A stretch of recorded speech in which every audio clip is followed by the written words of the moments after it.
Hey everybody, this is Brett with the Indie Comics Dispatch and broadcasting from an undisclosed location deep within the Milky Way galaxy. This is broadcast from the Dispatch.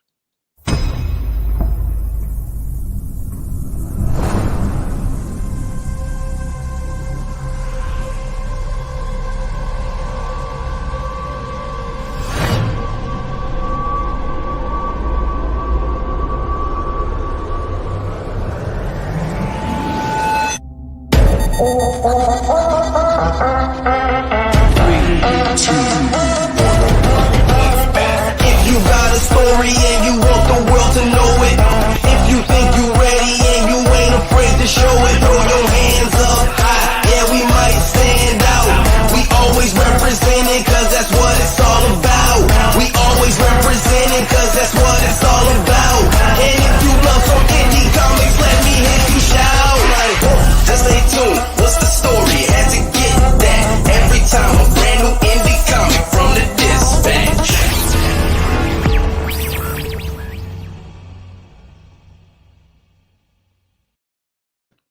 Hey everybody, welcome to another Thursday night of broadcasts from the Dispatch. I'm Brett, your host, and I'm excited to be here tonight. The creators we have on tonight, I'm going to introduce them in a minute, one by one, but they're creating, very ambitious project. I think it's a fantastic thing that they're doing, and we'll get into it in a minute. But man, they are just. I was surprised to learn about the depth of the projects that they're planning, and it's going to be an exciting night, I think, discussing a Monochrome, the project by our creators this evening.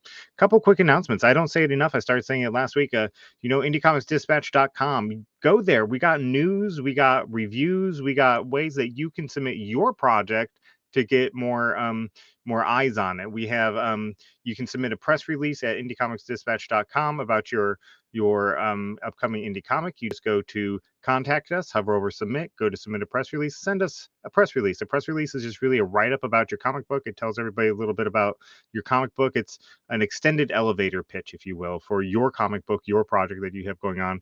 We'll post it. You send it to us, we'll post it. We get probably about 5 to 10 press releases from indie creators a week. And so those get posted, and we have a little over 3,000 visitors a month, unique visitors a month to the website. So that can be potentially seen by a lot of people who might want to know about your project. Likewise, if you have a project that you've already done and you want to submit it for a review for a little bit more publicity, submit it. We offer no timelines on reviews, so please don't submit a book and say, hey, my Kickstarter ends in 2 days. Can you get this reviewed? The answer would be no. We try to go as quick as we can. We got a whole team that works on it, but we don't offer a timeline. But we will review indie comic books and post those reviews and share those reviews and give you hopefully a little more traction. That's the whole reason we're here, is to give voice to the small press creators that are out there, to get more people reading independently created, owned, and distributed books. And so visit IndieComicsDispatch.com, read the news, submit your own news, and I hope that you'll find what you need there. If you don't find what you need there, let us know. We're always looking for article and resource ideas. Last announcement, we have a announcement about an announcement, I guess. Look for an announcement coming next week for volume 3 of Tales from the Dispatch. Tales from the Dispatch is the anthology series from created by Broadcast from the Dispatch. We take submissions, ideally from first-time creators who have never been published before, and we will take in the submissions, and your story may make the cut. Last year we did produce 2 volumes, volume 1 and volume 2. This year we're just going to try to shoot for 1 volume, but we'll have a lot more on all that next week, probably next Wednesday. Look for that announcement coming. Anyway, to the point tonight. I'm excited. Like I said, I'm excited to learn more about this project and learn more about Monochrome and all the many things that are planned. I'm going to introduce first, because they're on the same screen together, Cody and Lozen. Welcome. Hello. Cody Zine is the owner and creative director of Tempest Studios, a conceptual branding, marketing agency and production company featuring artistic design and in-house printing warehouses for diverse marketing collateral capabilities. See, there goes my mouth right there. Tropic art, professional background, and talent have led him to create his current passion project, Monochrome, multifaceted and multidimensional black and white world where readers and viewers are submerged into the implications that ensue when society sees color for the first time. Zine hopes are to inspire others to take a different approach to film production, business, and life to create social change and human connection. Kodi, welcome. Thank you. Thank you. Glad And to be sitting here. there, well, I am too. And to your printing capabilities, you helped us with the fulfillment of the Indie Did. Comic Dispatch Kickstarter. So if you guys got the posters or the cards that we sent out as Kickstarter rewards, those were printed by Kodi here. Lozen, Fükem, that's right.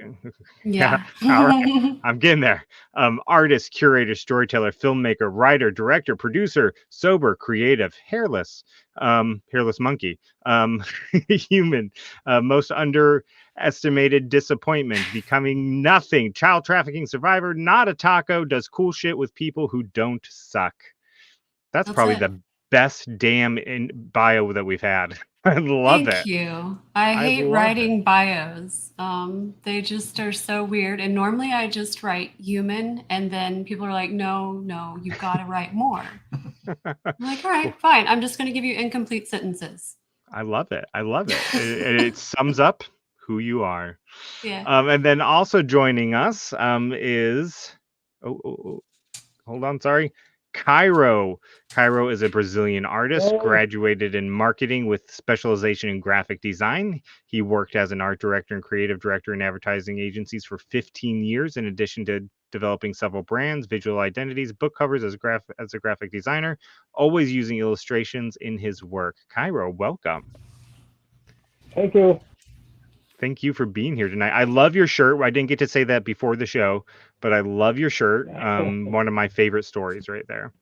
And then in the stream chat, I'm assuming under the Monochrome name, correct me if I'm wrong, we also have Lecco as Leandro Wagner. Is that right? The Monochrome's us over here, but Lecco's in there. Lecco's in there. Right? Yeah. I think Manuel is in here and Sam is in here. So, yeah. Hey. Awesome. Shout out. So Lecco is a traditional and digital painter, sculptor, and musician born in Brazil. I'm going to skip the town. Sorry, Lecco. Lecco is working as art director and digital painter and improving his knowledge with the sculptor Alex Oliver and the painter Jorge Miguel. He also works on Slums of the Empire City, Pound of Flesh, and Monochrome franchise. Lecco, welcome. He's in the chat, and so we will hear from him off and on. So first of all, welcome. Before we get to talking about Monochrome and all the different facets of Monochrome, let's hear a little bit from you three here about yourselves. What's not in the bio, your origin story as a creator. Like comic books is just one small part of Monochrome, but I always like to ask people, why comics? Like, what made you want to create a comic book? I go first. So he came to me about this. Well, we were driving in the car. It didn't really come to me. It wasn't that spectacular, but we were driving, and he was just like, "Hey, I've got this idea," and the idea was basically Monochrome, and it was something that really intrigued me. So we made the trailer, but we were traveling around just kind of pitching the idea and going ahead and trying to find our audience and see if it was an idea that was conceptually there that people would be into. And once that started happening, we started getting a lot of fan art. And that fan art kind of made me want to see about perhaps creating a comic book, because comic books are something that I grew up on. That was basically all I would read. I would go and steal my brother's comics, and I wanted that element there. As a writer and filming and stuff, you get to where you're looking at those words come to life, and then you see in the background all of these different actors and what they're bringing to the film, and what wasn't necessarily right in the forefront is something that piques your interest in the background. And the comic book is a great way to kind of pull from back in the background, bring those stories to the forefront that we wouldn't get in the films. I love that. I love that. Kodi, why comics? Well, I did have comic books growing up. I wasn't probably as diehard as you were. I was more of a movie buff.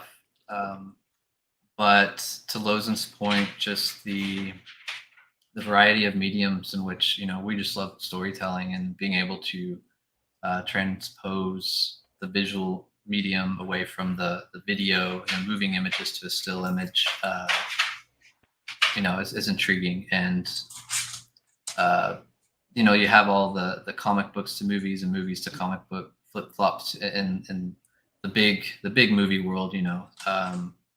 So we wanted to do the indie route, which is kind of our motto anyways. Do what you can with what you have and who you know, and don't give up. I love it. I love it. Cairo? So I'm invited to this project, but when Cody showed me the trailer, I think, oh my God, I have to be part of this.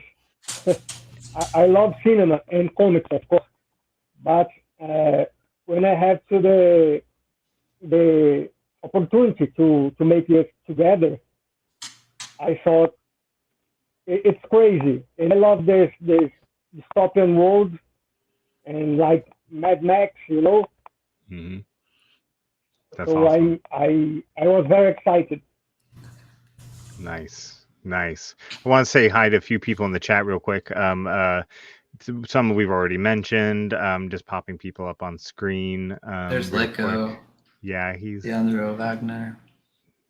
There's Touche. What's up? Dan Price. Dan Price writes a book that just came out called Bigfoot Knows Karate. Fantastic. Nice. Title. And there's Leco. And yeah.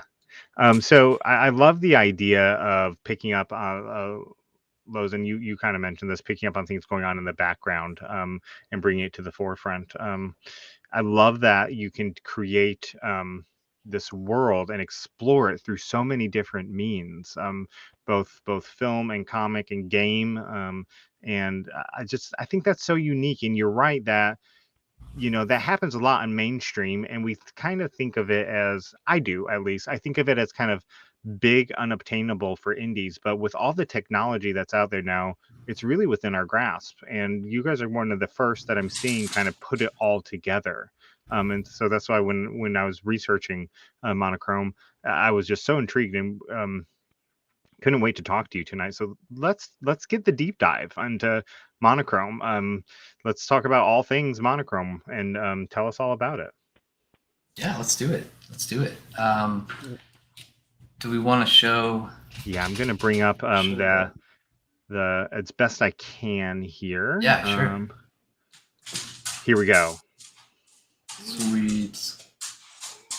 So we'll go through this because we're gonna talk about a lot of different things, but it's all story related, and we've got some exciting things in here. Brett, I don't think I told you, but we've got some visuals in here we have not released yet. So it's kind of like an exclusive peek here. That's really cool. So just kind of tell me how to advance and what to advance, and I'll just keep on clicking here. Okay. So I guess to kind of lay it out, like, what is Monochrome? Like, what is the story about and the essence? So it's a sci-fi dystopian story in the basically it's a world without color, right? So they never knew color existed. It never has existed until one individual is shot and bleeds the color red for the first time. And society reacting and seeing that and treating him for a gunshot wound like they would, but instead of it being a gray liquid, it's a red liquid, and they don't understand why. So that's kind of the tipping point for like this fall of society. They start blaming each other. They think it's biological warfare, a sign from God, other countries hunting them. And so as he's being treated in the hospital, his arm starts streaking color and the rest of his body. And then he is one of many then all over the world that start turning color. And so the world just starts going crazy, trying to figure out. You can go ahead and advance. See a couple of visuals here. Trying to write too about a world that hasn't seen color before without using the word color. Yes. Is very difficult. Right. Like, how many different ways can you say color without saying or red? color? Like they can't. They like, oh, he's bleeding red. Like, no, we don't know what red means, so you can't say it. Right. So That's true. I didn't even think about the implications of that for your writing. Like, we Right. know it's red, but that world that's amazing. So So yeah. they call it glowing. They're glowing unusually is kind of how that's going. So that's kind of the basis of it in a nutshell. We can go ahead to the next one.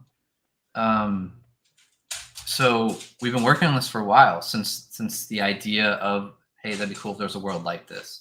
So back in 2015, we had this idea for kind of a proof of concept teaser type of thing.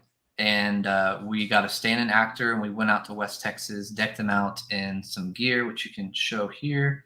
And we filmed just a proof of concept teaser. We got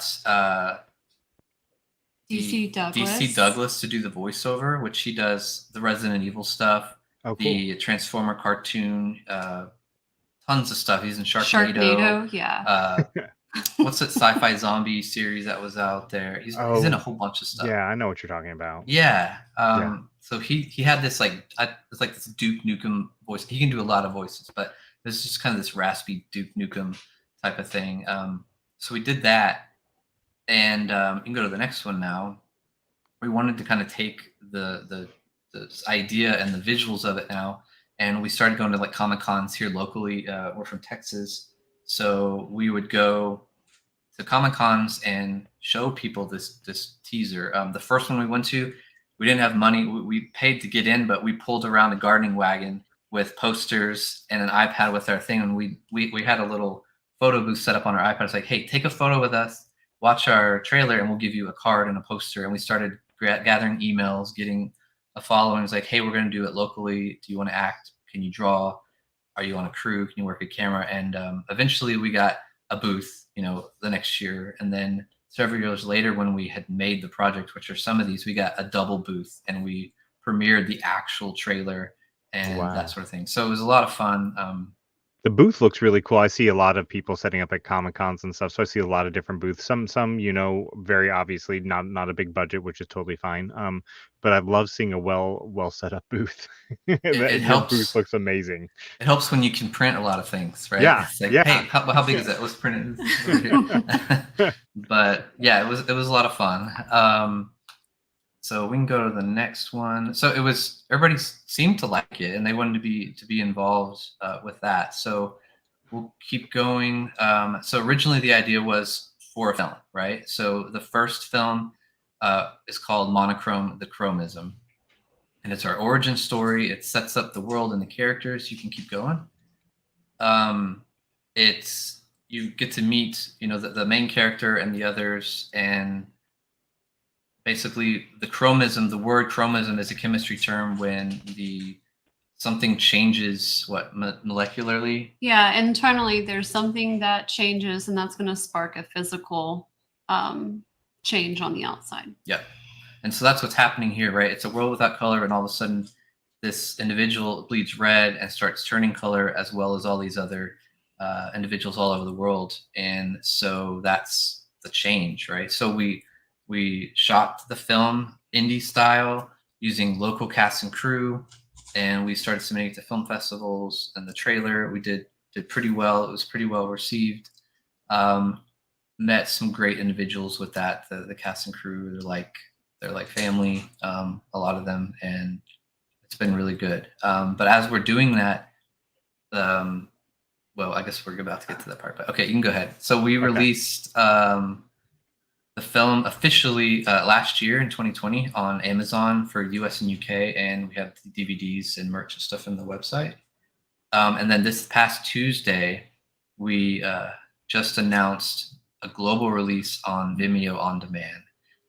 We have been getting into a more global audience, a global marketplace with some of the game stuff we're in, and so they if they're not in the US or the UK, they can't watch it online, you know. So the Vimeo on demand we just announced on Tuesday, so it's pretty awesome. Yeah. So that was the origin film, but it was always, the idea was always it prequels a trilogy, right? So the next film slated is Monochrome Mask of the First, and it picks up narrative-wise a year later from the Chromism. And then you can go to the other two there. And then there are two more also will be feature-length to make up that trilogy of continuing the story on. And then in 2019, we started a Making Monochrome. It's kind of like a behind-the-scenes documentary vlog series. Cool. So we get into those early days of just the idea and concepting, us pulling that wagon around in Comic-Cons, how we approached it. So it's supposed to be, you know, fun. It's semi-educational. Again, we're not, you know, playing by the rules, and I don't have deep pockets or anything, but it's you know, just following our passion and telling the story we want to with what we have. And so it's fun in that sense. And we're going to update it now with current day, with the comic, with the games and all that. But it's on makingmonochrome.com for all that fun stuff. That's really cool. Some of the I love my wife will tell you I love behind the scenes stuff. Like I watch all the extras on like the Blu-rays and DVDs and stuff on that stuff. I love that sort of stuff. Yeah, that's amazing. So that was the film side of things, right? So if we continue on here, we'll get to the comic now. So as you said, Lozen, you know, it's like, hey, it would be good to have a comic. Because we think it'd do well. Yeah. So I was thinking of Cairo. I was channeling him. I didn't even know him. But cheering. I could hear him in my head, like, you need a comic. Right. So in 2018, while we were doing all the Comic-Cons and stuff, we asked cast, crew, but artists, right? So we pulled a collection of local artists, and get that last one on there, and we can freeze it right here. We got a group of local artists, and we had them submit a drawing of Isaac, our main character, and the winners would draw a spread in a teaser comic issue, right? It's a single issue. It's actually the first scene of the Chromism, and they all do it in their own style, their own medium. So it was really cool to see everything come together. What do you guys say about that? Yeah, the one at the end and the one in the middle are pretty astounding in and of themselves. At the time, they're like 14 years old, and they did the artwork, and it's just been really cool to watch them grow up and kind of see where they've gone. And they're absolutely amazing. And we love them so much. Yeah, that's really cool. Yeah. I like the first panel too. Reminds me of an artist that I know, Sean Evans. Kind of that grittier style. I love that style too. And I love that each panel has a different take. About that. So that's a funny thing. So that first panel, we had an artist, and he was like, he really wanted to be a part of the project. He's super sweet. I connected with him at a Comic-Con, and so I was like, just submit, something. And he did, but he wasn't confident about it. So I was like, you know what? All you need is you need some values in there. And I was like, I know what I'm going to do. I was like, we're going to collaborate on this. And so I just went in, and while we were filming in West Texas, I was taking photographs of textures and different things like that. So like the ground and whatnot, those are actually, like, some of them were pictures of cow patties that I had taken, and I had gone in and used made it into a brush and added the texture. And that's so cool. It was a lot of fun. I love it. I love it. And I love the idea of a collaborative teaser comic. Like that's really cool, guys. That's really cool. It was fun. And then when we're at like film festivals for the movie, we carry those around, and it became our business card. We had business cards, but they much more wanted a comic, and all of our contact info's in there anyway, but they're like, this is so cool. It was a lot of fun. So make comics whenever you're making comics. Everybody wants a comic. That's really cool. The Gyro Universe on Instagram just said, "I need to know what this project is about." We're talking about it, Alex. Pay attention. Listen, you can listen. also learn more at monochromeworld.com. We'll drop that link in the comments section a little bit later too. So and then cow patties are always fun. It depends upon where you're at when they happen. But yes. It's on your face, isn't it? Well, that took a weird turn. Yeah. Couldn't have just stepped in it. Well, I was thinking worst case scenario. Yeah. No, it could have gone worse. Your face. I was with stepped in you. it. I was Okay. with you, Cody. It could have been a lot worse. So right. that was the first comic book. Yeah, that was the teaser. Yep. So then we're like, all right, let's do the real thing. We need a master. We need a master. And so Monochrome the Dark Year, we had a local premiere here in Dallas when we premiered the Chromism at a historic theater here downtown Dallas. And we announced then the name of the comic. And it picks up right after the Chromism with new and existing characters. So there's so much that's what we love about movies and stuff that cross over into others, and there's payoffs and buildups and that sort of thing.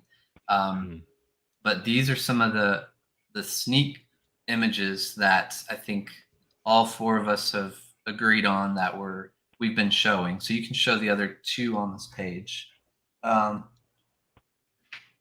But it follows a different main character than the film. And we can't say why. We're not going to spoil anything for the film or the comic, but it follows a different character, a badass female character. But you can see some of the visuals there that we're talking about. It's like the film, everything's black and white except for those that are called hues and are outcast from society.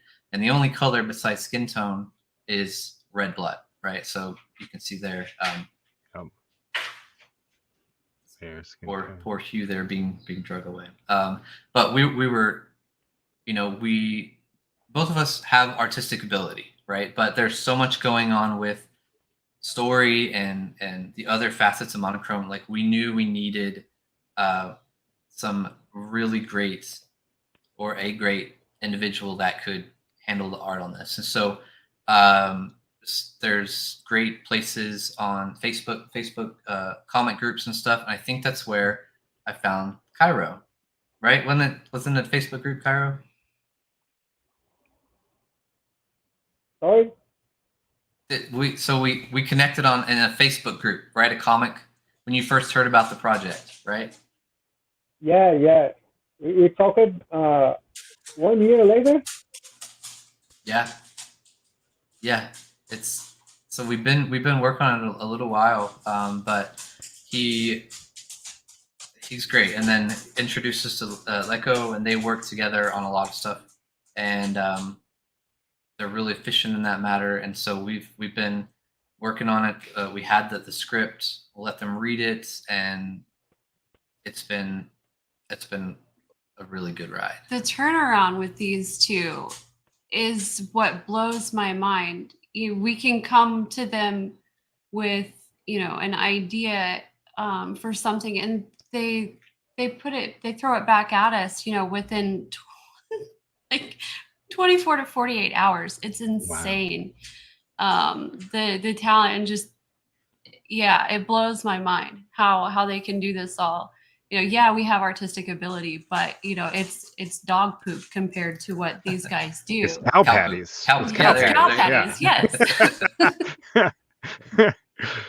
Yeah, I was gonna say the art that you're showing right now. I mean, I see a lot of indie comics, right? And so it's a spectrum, and I try not to judge on the art whether I enjoy a book or not. But just seeing the art that's here, Cairo, it's really amazing. So.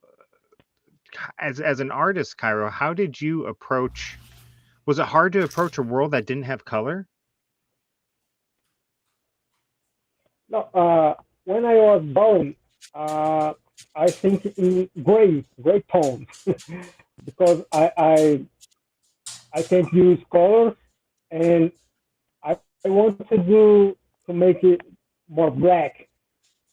So I try to think in white and gray, and the blacks and the colors appears just a detail. Nice. Very cool. I'm going to skip down here if that's okay. Yeah. So this is the cover, which we revealed Tuesday on. We did a little keynote presentation during the day there, but this is the cover that we revealed for Volume 1, Issue 1, Dark Year. That's amazing. So how many issues, we may talk about this later, but I'm going to ask now, how many issues do you foresee this being? So the way we're going to break it down is each volume is going to have 6 issues. And the volumes, we don't have a set number that we'd like. We'd like for it to just go until we're like, all right, you know. But the thing is, this comic bridges the 2 films, right? But it's also going to bridge and intertwine into the game stuff, which we'll talk about in a little bit too. So everything is just there, and you're like, oh my gosh, that's the thing, or that's the person from there, and then they did this, and which gives us a lot of room to explore, a lot of characters to build up and pay off and introduce. So nice, very cool. Yeah. Well, I'm going to skip down if that's okay and start looking at some more of these visuals. This next slide here are ones we haven't shown yet. There's a couple paints that we've shown before, but these are brand new. We haven't released yet. So everybody watching gets to see these right here, right now, first time. Of course, my computer's like, no, we're not going to load that. Come on. Leko says, "This is my proud." He does such Proud a of good you. job. Yeah. Amazing. We all agree. Yeah. Hold on. Let me try. I don't know why those pages aren't loading. Oh no. None of them will. Maybe the last one. That's so weird. It's so weird. It's like it's letting me click them and scroll fine. It's not like the program's frozen. All right, let me just try reloading, and you guys kind of describe what we're about to see in a minute here. Okay, so we've got a couple full pages without the text, and some of them actually don't have text in the final comic. It's all visual. There they are. So you kind of get to see the world through her eyes. It doesn't like full screen. It doesn't like full screen. Okay. All right, we'll just give it a minute, and it should pop back up. Let me remove. But it's interesting to see, you know, if you can imagine seeing something for the first time that you can't explain with words, you know, with what you're seeing. In just these visuals here, you see all different types of people fulfilling different roles, right? You have people trying to survive. You have law enforcement. You have just regular people on the streets. Looks like they're up to no good, running around, people standing around. Then you have these other weird suited individuals that don't really look military, but you know, they're getting stuff hooked up from somewhere, right? So there's a lot of things going on here to kind of see how the world in different areas, different walks of life are reacting to what's happening with these hues and how the world is kind of crumbling at this point. I love this middle page with the juxtaposition of the grayscale world, and then your main character here being in color all the way down. I love it. Love it. Yeah, Cairo and Leko, they have this way of not.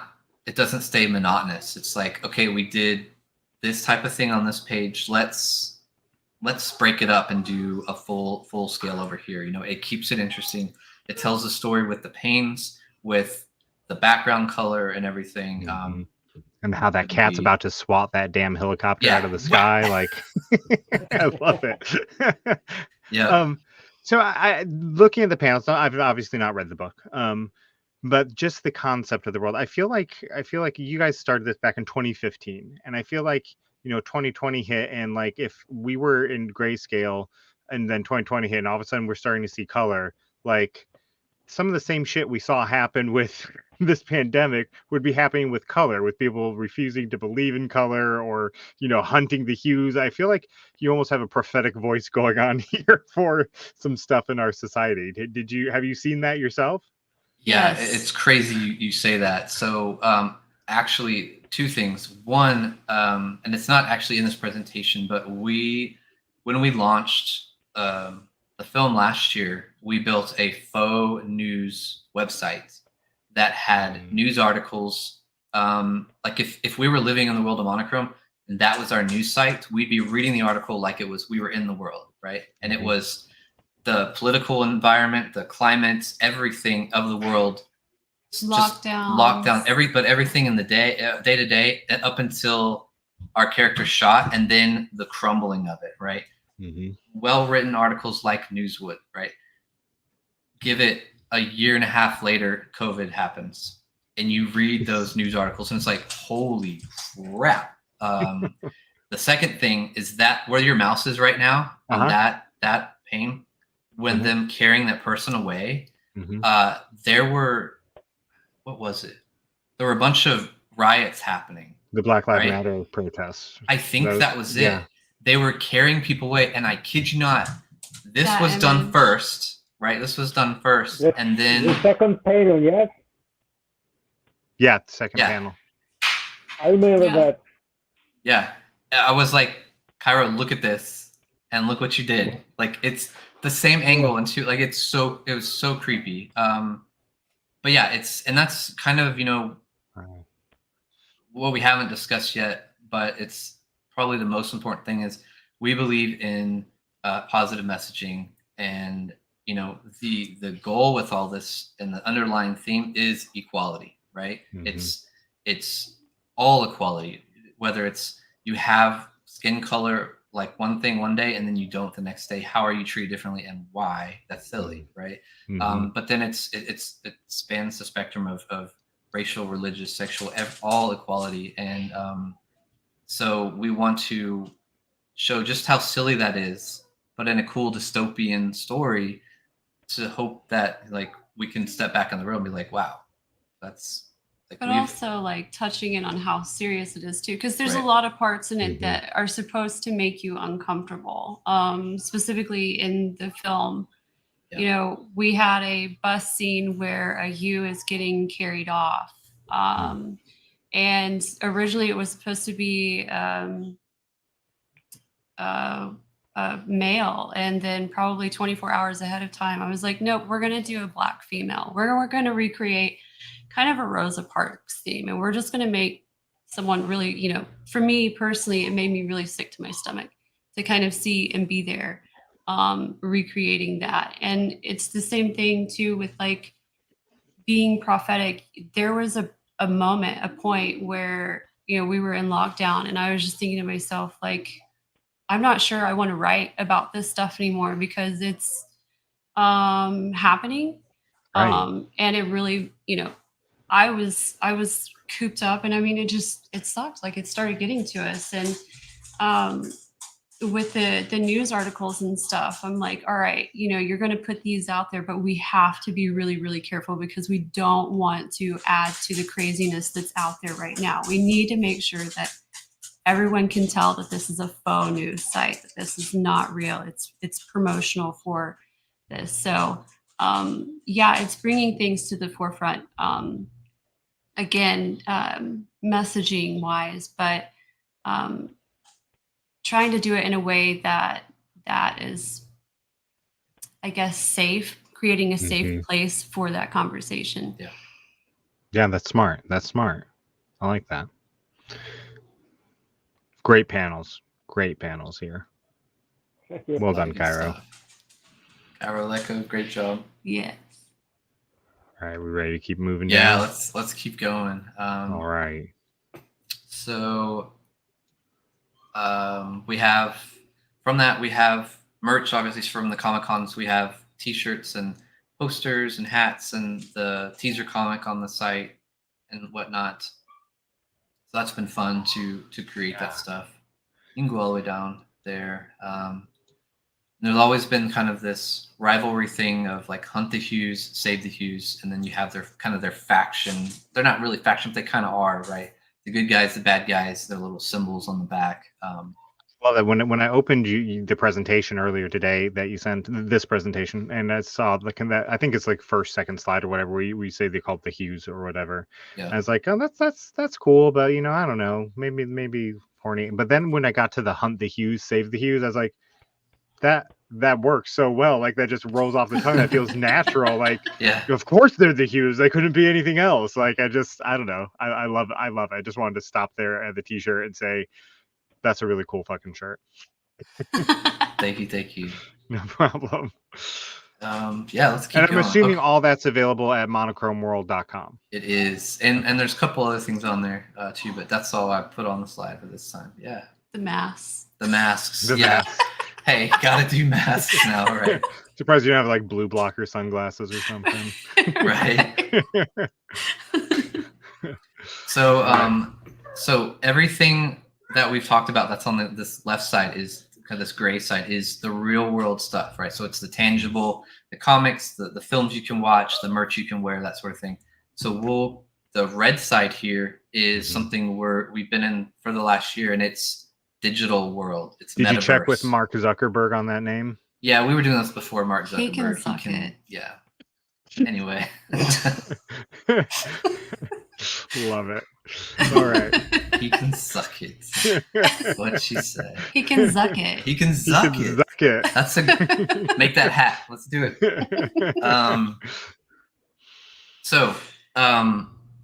Because of all the stuff we were doing, right? We had the films, a little following, the posters, the comic, and the merch, and all this. I heard about this upcoming metaverse game project called The Sandbox. Mm-hmm. And from the beginning, much like the comic, I was like, it'd be so cool to have a monochrome game. Because I'm a big gamer. We're both big gamers. Let's play games. So if you had one in that world, that would be so cool. So The Sandbox started launching. They have something called the Game Makers Fund. And they will support, if you pitch to them your game idea and they like it, they'll support you financially and creatively with their programs and that sort of thing to develop the game so that whenever it launches, there's a game that those can play it. And so we got accepted in that program, and we've been working on the game since March of this year, developing assets and whatnot. The tricky part about this, and the cool thing about the Sandbox is, so it's decentralized. It's free to play. You download it. You can go and it'll be a metaverse, right? There's a map of all these lands. You can travel from one to the other and experience these different experiences. It might be a museum. It might be a RPG medieval game, right? You don't know. But you can go and build your own games and use assets on the marketplace. Some are free, some you pay for, and create whatever your heart desires. That's really cool. The problem with us is we can't use any color assets. So we've been having to work on everything we want to see in the world as a black and white asset, right? So you can go ahead and show all of them on this page here. So this game continues, actually this story of this game takes place within the next film. Oh, wow. So in movies, there's this,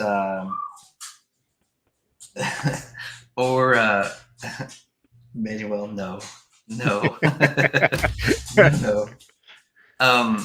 So in movies, there's a part where it's kind of the montage. It's the boxer getting trained to do better, or the good guys gearing up with what they need. It's called the fun and games, right? It's like the heart of the movie. And so this story, this is a single player action adventure game. This is going to take place within that next film. So you play the main character from the Chromism, and you have, again, some existing characters from the film and new characters. But you basically explore this wasteland a year later in the Chromism, from the Chromism, completing quests, exploring, upgrading your gear. That's going to be cool. So we've got Isaac there, the main character, and then the one to his left is Luca, which is a new character. And then we have just two of the bad guys there, the punk with the mohawk, and then the Psycho is what the guy with the mask is called. Mm-hmm. And then you can see some of the world there. We're still building the game, but we're tentatively set to launch Q1 of next year. Wow.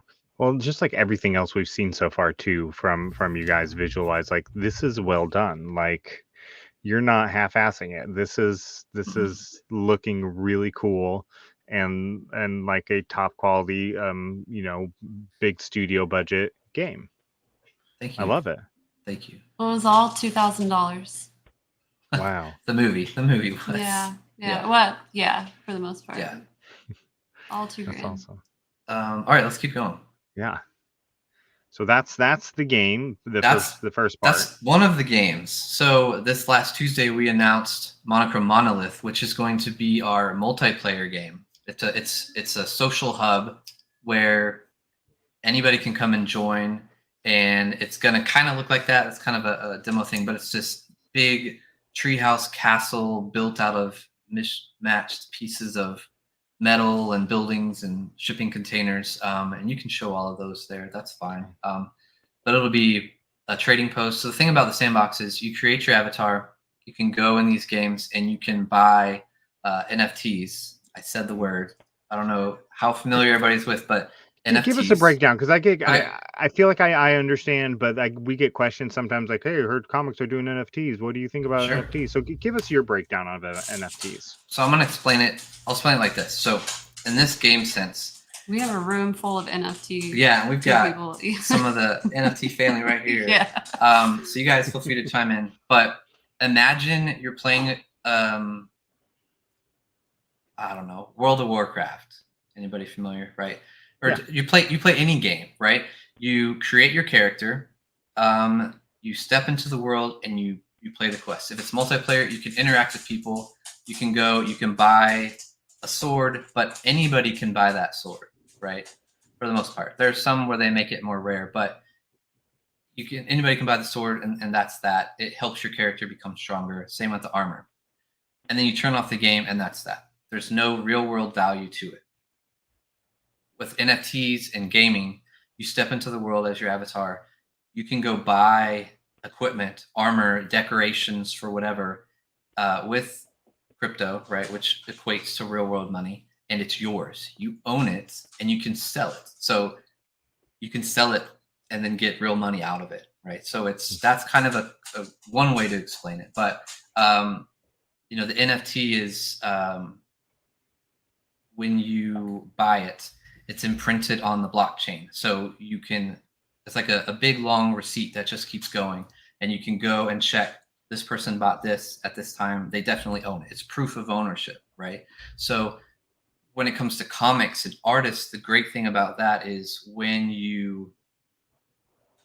yeah, that's a great way. One sentence right there.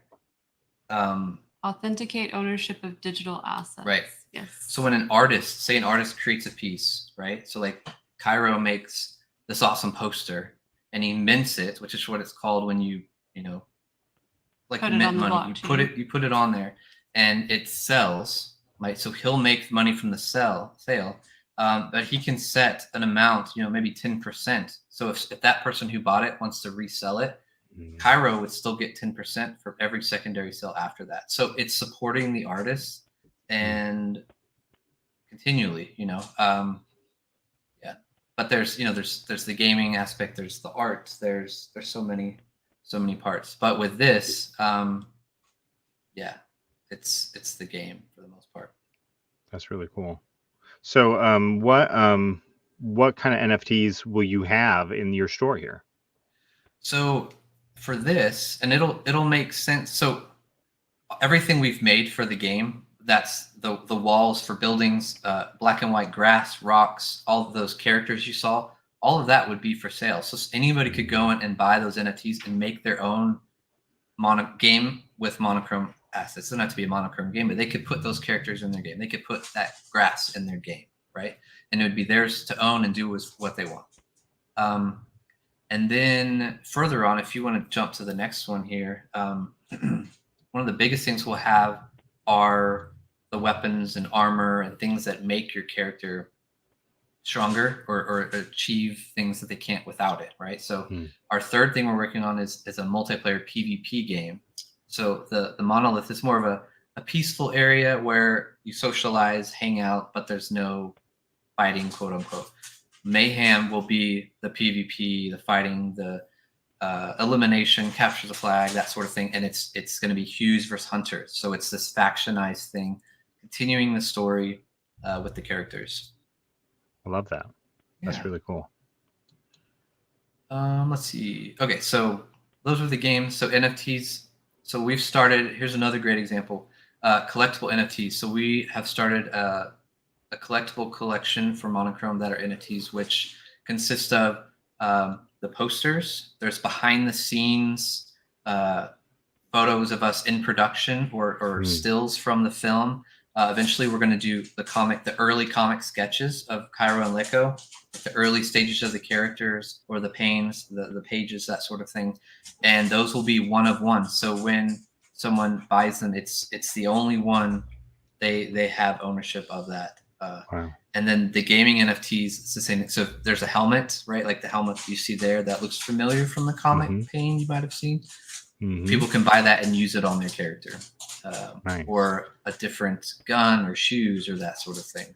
Question in the chat: could you sell the animations gestures as NFTs? Animations. I believe you can't sell the animation itself as an animation file, although that's interesting because it is a file. But if you had a avatar or any type of character that had custom animation, you can sell that, right? And therefore you would acquire the animation, so in a way, yes, you could do it that way. Very good.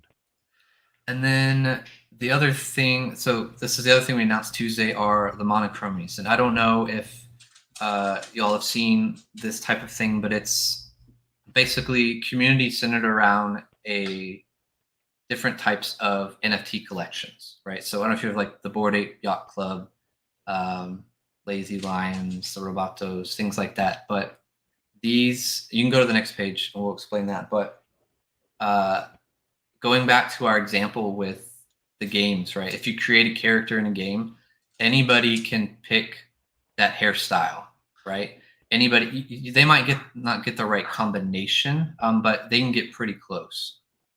With these are all one-of-one NFTs, which means when you own it, it's the only one that's you. And these are going to become your identity in the dystopian monochrome world. So what that means is, are they not popping up either?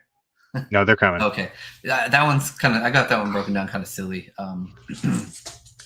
So what this means is when you enter in these, well, not all three, but the Monolith or Mayhem, these images, these square images, will also be playable voxelized characters in the sandbox. Just like you saw our little character standing there, there will be that equal version of what that looks like there. And they'll be able to go in, and that's them. You'll recognize, like, oh, that's the guy with the mohawk, the red around his eyes, and the gas, like, that's Cairo, right? And it becomes you in the Monochrome world, in the metaverse. And so we're going to do this launch. There should be 3,500 of them, half male, half female. And by holding these, by owning one of these, you get exclusive merch that's just for the monochromies. You get to help decide what things happen next. There'll be contests with the monochromies, that sort of thing.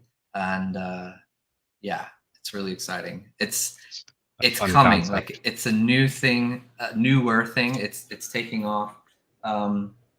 But yeah, we're really, really excited. That's what we're working now. And the same art here might kind of look familiar, but there's two artists here and here who are helping us with this as well. So taking that comic art. Are you having a blast with this? Yeah. That's really cool. So you may not know yet, or you may not want to say yet, but how many, and so feel free to say, shut up, Brett. How much would a dystopian identity cost when you launch? So that's a really great question. And there's a couple factors that will affect that. So the first one is, let's see, how do I explain it? So there's different, let's say currencies, different cryptocurrencies, platforms, right, that we can put these on, mint these on. Ethereum, Solana, and you know, those are the two we're looking at. Polygon is kind of a subsidy of Ethereum, but it depends on, because the prices, you know, it goes up. It's not just a dollar's a dollar, a dollar, right?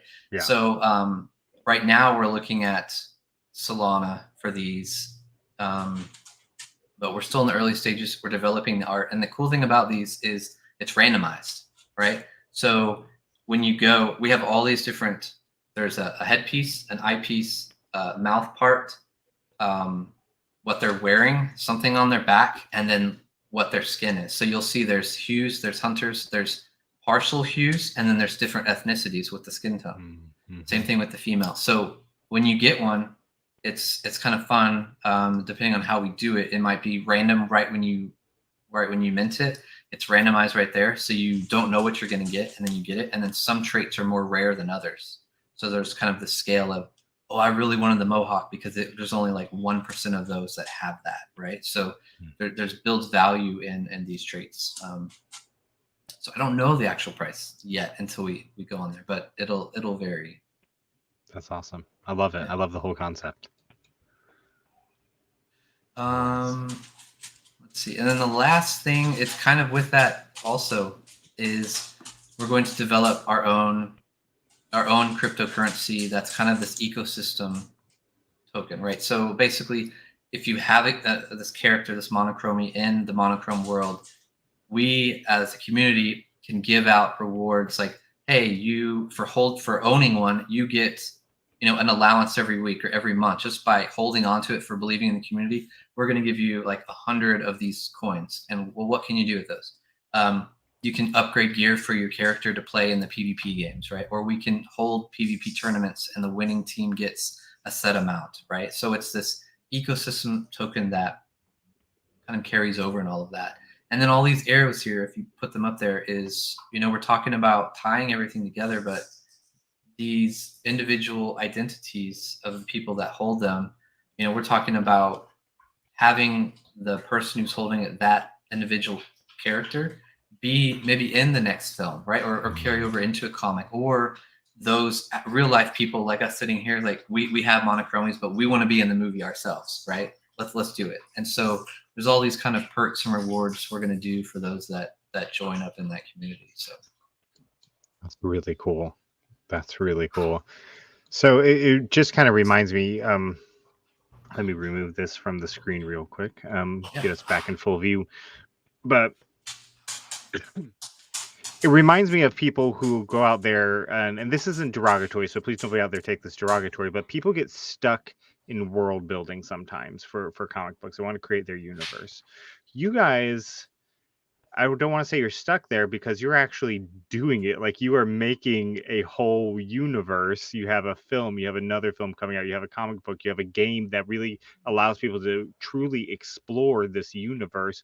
And then you're going a step further and creating your own economy, more or less, within the game, within the universe. And that's just so amazing. So when you step back and you think about where you got started, this idea and how it's grown, how do you keep yourself focused on all the different parts as creators? How do you keep from seeing the next thing and being like, oh, and we could do that too, and getting distracted? Really, it's exploration. Something that, you know, from the very beginning, we knew we wanted a universe. We knew that, you know, we wanted it to be multifaceted. We didn't necessarily think that a game would be in the works. That's kind of a new thing. But, you know, we kind of just, we get in there and we do the dirty work ourselves. Mm-hmm. And then after we're through with it, like we've had enough, we understand the value of it and we hand it off. Mm. And being able to have that experience and then know exactly what you're looking for to hand it off to is something that I wouldn't do it any other way. You know, that's just, for me, I have to experience something in order to really value it. And, you know, there was a point where he was like, why don't you just do the comic? And I was like, you know what? No, I'm not going to do that. Because I know that there's someone out there that's going to do this, and they're going to do it a million times better than I am.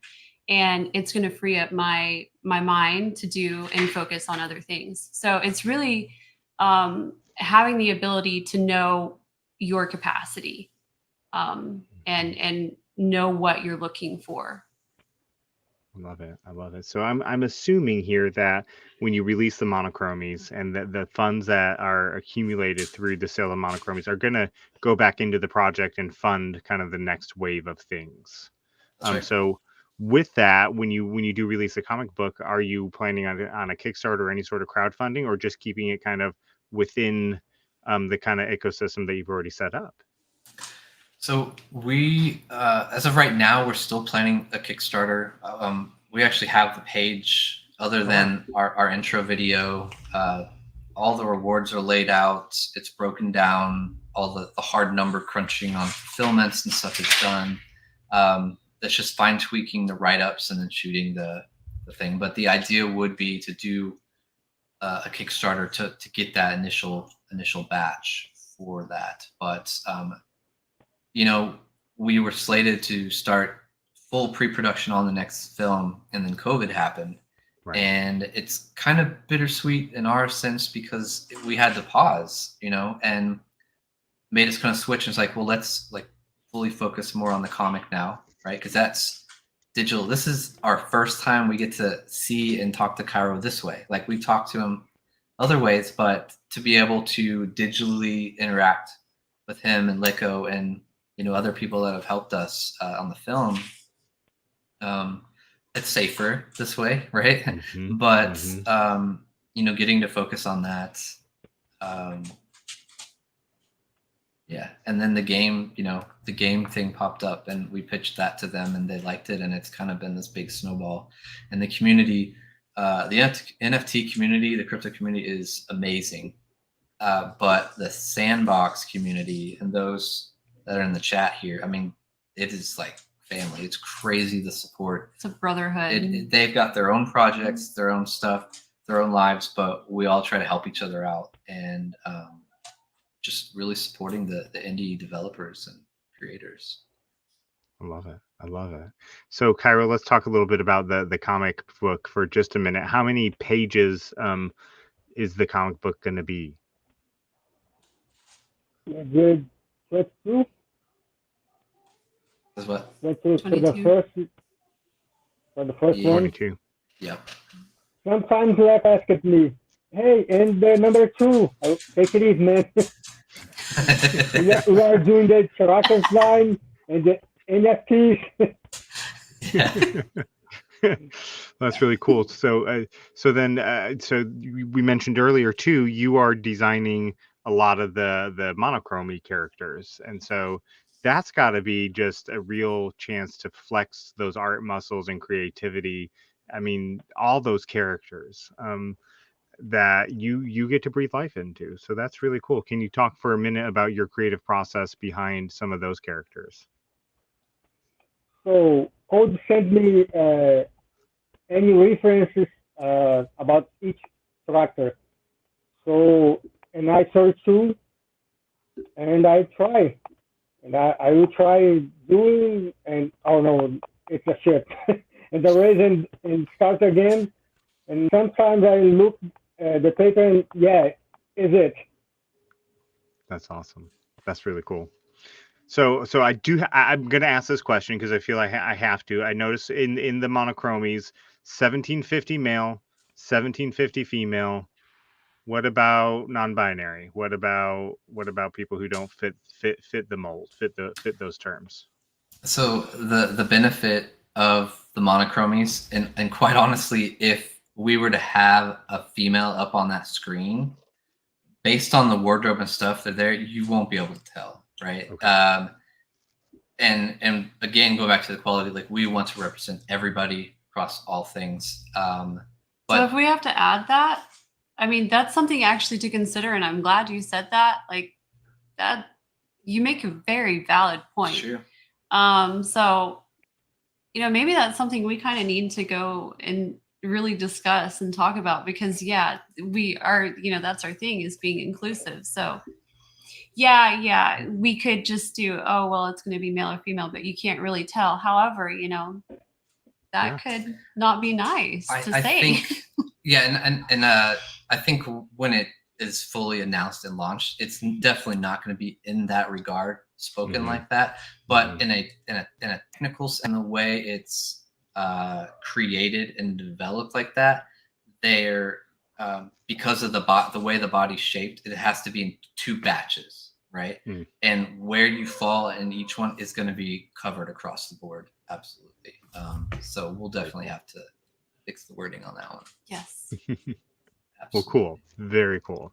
So, we're coming to the close here soon, and I love this. I think if other creators were to watch this all, they would A, be jealous, hella jealous, and then B, I think this concept could really inspire a lot of people to make their universe more than conceptual, more than just in their head all laid out, but these different parts that people can really get to and explore.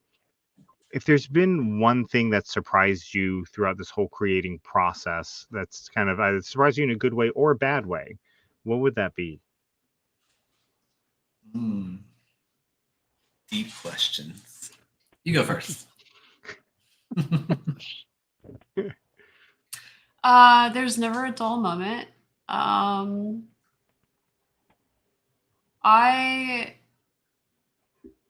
I was surprised how hard it is to create an environment that is all inclusive. I suppose I lived in my own box, and I kind of became mama bear on the project. And there were a lot of times where I was getting yelled and screamed at by people, or they weren't happy with me because I wouldn't allow the climate and just the chemistry to be messed with because of certain things being said or jokes being made. And it sucked. That part sucked. And I also kind of didn't realize that having boobs and a vagina would also be a disadvantage in the filmmaking industry. But it can be, because, not every male is going to be an advocate for a female in the industry. And I've been lucky enough and privileged enough to be surrounded by some really amazing men that kind of push me out there to the forefront and support me. But there were definitely challenges in that aspect too that I really wasn't prepared for. Isn't it amazing how when you try, because we try to do very representative, very everybody's represented and can take part at ICD, how that can cause people to just rebel against that very concept. It's amazing. We've been through some bumps in the road also with that regard.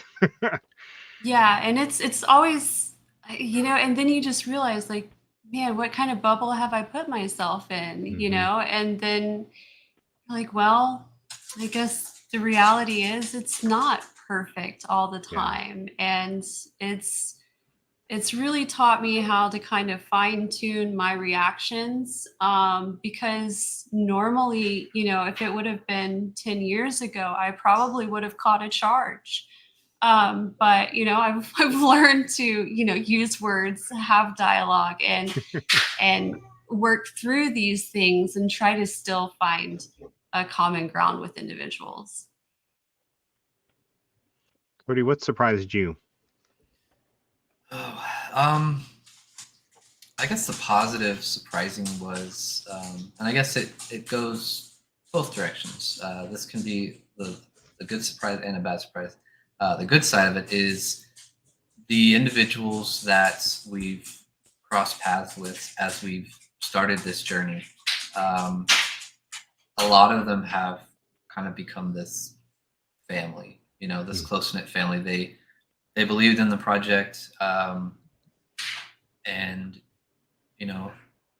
our kids have played together. We've supported each other on things, and it's been, to have something that was just an idea become a tangible thing, and then multiple tangible things, but then it be loved by others as much as I love it, and they want to contribute to it, I think has probably been my biggest surprise. Like, why? Like, what? I don't know. I don't know. Self-esteem. It's like that was just an idea, and now, it's more than that, and people want to help, and that's, I don't know. It's really cool. You kind of, and not to pry, but to kind of playing off of that a minute here. I know a lot of creators, myself included, suffer with imposter syndrome. Do you ever get that? Like, I can't do all this. Like, hey, look at what I'm creating. This isn't me. No. Yeah. I mean, we're our own worst critics. It's like working on something, you're never done with it, and it's like I have to stop, or I will edit it to death, or be too hard on yourself. Absolutely. Yeah. Kyra, I'm going to pose the same question to you real quick before we wrap up. What has surprised you about being involved in this project? So I think it's a big thing. It's like the mutants of X-Men. It's a question. It's a big discussion about the people, the effect of the different.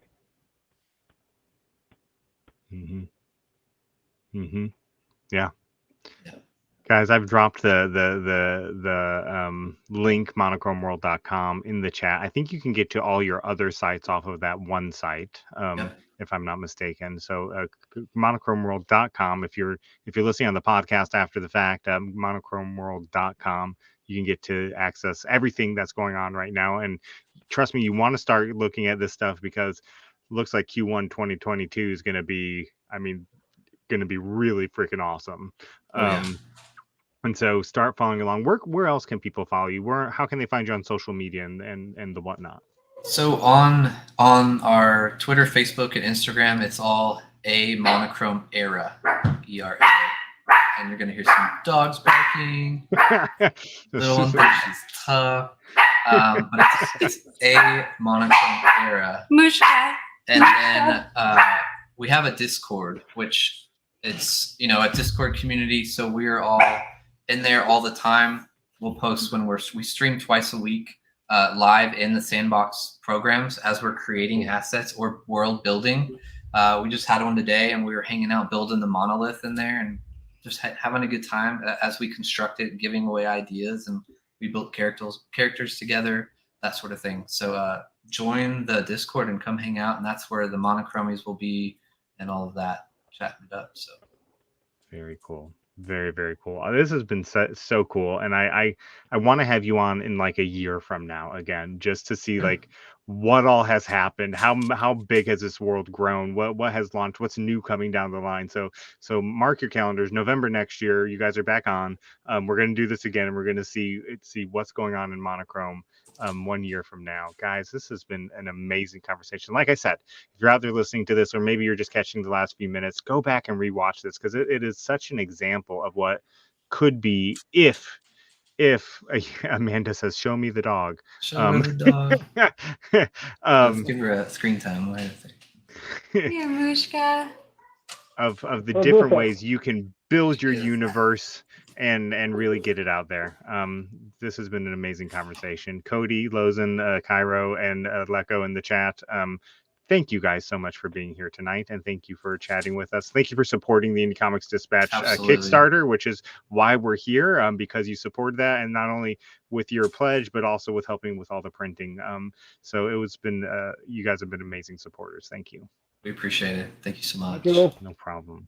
Everybody out there watching, we will be back next week. I didn't bring my schedule with me, so I don't know who's on next week. I'll post about it later, and you'll learn when I learn. But everybody, next Thursday night, 8:30 p.m. Eastern, go follow Monochrome Error on social media. Go to monochromeworld.com to kind of get the inside scoop on everything that we talked about tonight. Look around. It's really amazing what you guys have going on. Thank you so much once again for being here. Thanks, Everybody out Brett. there, we'll see you later. Thank you. Bye. Thank you.